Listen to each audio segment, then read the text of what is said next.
Imaginez un monde sans téléphone portable, c'est difficile, n'est-ce pas? Pourtant, il y a 50 ans, c'était la réalité. Mais un homme a eu une vision qui a tout changé. Cet homme s'appelle Martin Cooper. C'est un ingénieur américain qui travaillait pour une grande entreprise de technologie nommée Motorola. Il n'est pas un magicien, mais il est souvent appelé le père du téléphone portable. C'est grâce à son travail et à sa persévérance que nous pouvons aujourd'hui appeler nos amis et notre famille depuis n'importe où. Il a dirigé une équipe de brillants ingénieurs pour créer quelque chose qui n'existait pas encore. Le 3 avril 1973 est une date très importante dans l'histoire de la technologie. Ce jour-là, Martin Cooper se tenait dans une rue de New York. Il tenait dans sa main un objet assez étrange pour l'époque. C'était un appareil gris, lourd et rectangulaire. Il ressemblait plus à une brique qu'à nos téléphones actuels. Cet objet était le tout premier prototype de téléphone portable, le Motorola DynaTAC. Devant les journalistes et les passants curieux, il a fait quelque chose d'incroyable. Il a passé le tout premier appel téléphonique public depuis un appareil sans fil, prouvant au monde entier que sa vision était devenue une réalité tangible. L'appareil qu'il utilisait était bien différent de nos smartphones modernes. Il pesait plus d'1 kilogramme, ce qui est très lourd. Sa batterie ne durait que 30 minutes en conversation. Et après cela, il fallait le recharger pendant 10 longues heures. Il n'avait pas d'écran pour regarder des vidéos ou envoyer des messages. On ne pouvait que téléphoner. Pourtant, malgré ses défauts, cet appareil était une véritable révolution. Il représentait la première étape vers une communication totalement libre, sans être attaché à un fil ou à une maison. C'était le début d'une nouvelle ère pour l'humanité. Martin Cooper n'a pas seulement inventé un objet, il a lancé une idée puissante, l'idée que la communication doit être personnelle et mobile. Avant lui, les téléphones étaient liés à des lieux, comme une maison ou un bureau. Si vous vouliez appeler quelqu'un, vous deviez être à un endroit précis. Cooper a pensé différemment.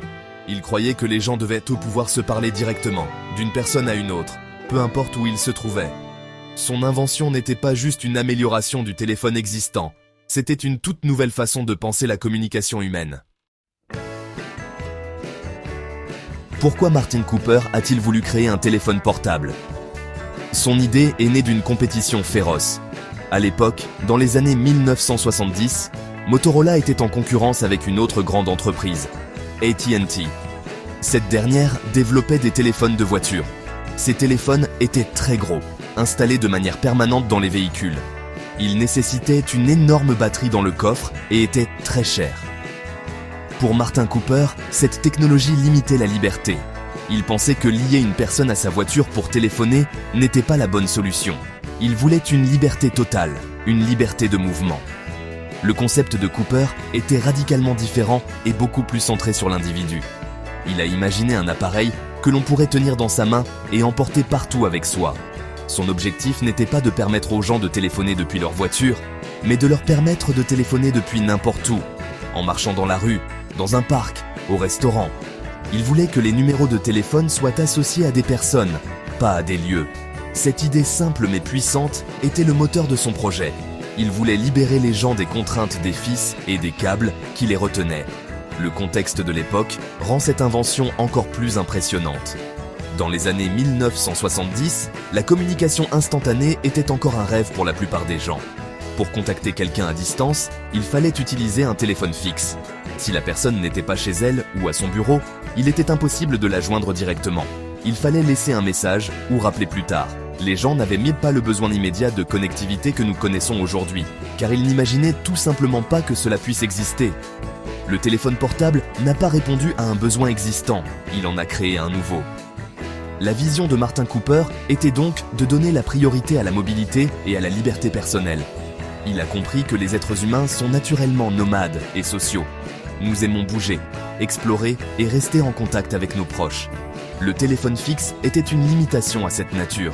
En créant un appareil personnel et portable, il a offert un outil qui correspondait mieux à notre mode de vie.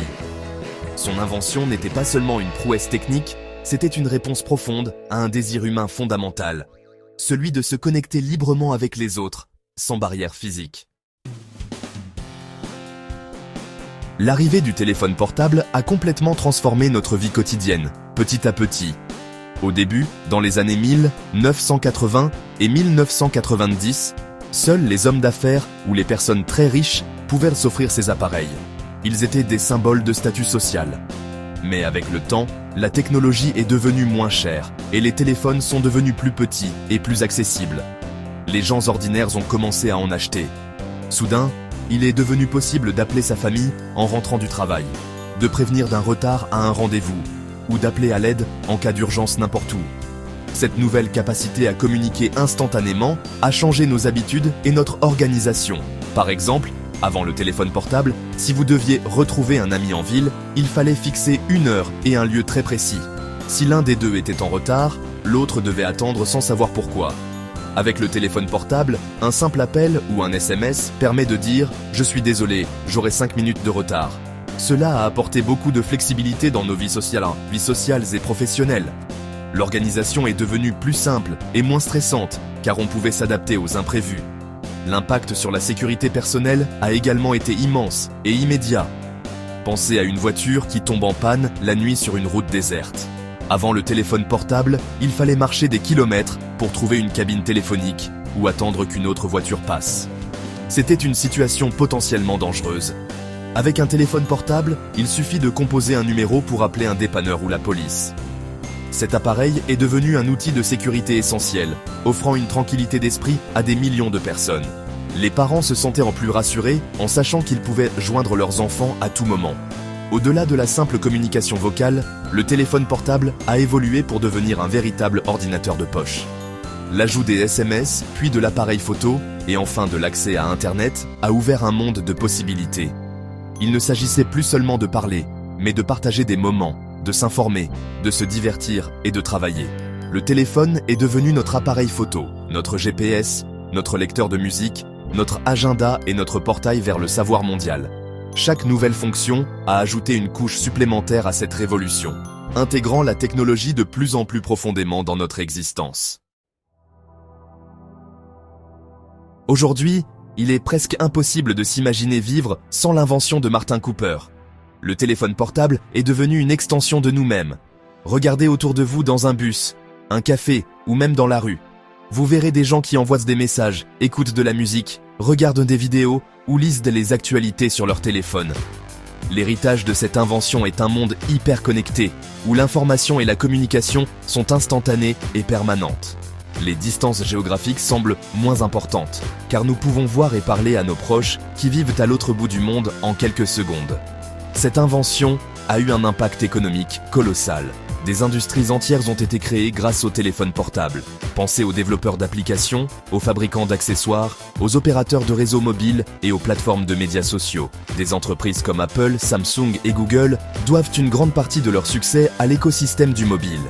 De nouvelles professions sont apparues et la manière de travailler a été transformée. Le télétravail et le travail nomade sont devenus possibles pour beaucoup, offrant une flexibilité inédite et changeant l'équilibre entre vie professionnelle et vie personnelle.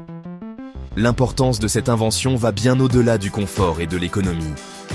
Dans de nombreux pays en développement, le téléphone portable a permis de faire un bond technologique. Là où il n'y avait pas de ligne téléphonique fixe, les gens ont eu un accès direct à la communication mobile. Cela a transformé l'accès à l'éducation, à la santé et aux services bancaires. Par exemple, des agriculteurs peuvent vérifier les prix du marché sur leur téléphone, et des systèmes de paiement mobile permettent de transférer de l'argent de manière sécurisée sans avoir besoin d'une banque physique. Le téléphone est devenu un outil de développement puissant. En conclusion, lorsque Martin Cooper a passé ce premier appel en 1973, il ne se doutait peut-être pas de l'ampleur de la révolution qu'il venait de lancer. Son objectif était simple, libérer la communication des fils. Mais le résultat a été bien plus grand. Il a connecté l'humanité d'une manière nouvelle et profonde. L'invention du téléphone portable n'est pas seulement l'histoire d'un objet technologique. C'est l'histoire d'une idée sur la liberté humaine. Une idée qui a redéfini notre façon de vivre, de travailler, d'apprendre et d'interagir les uns avec les autres dans le monde moderne.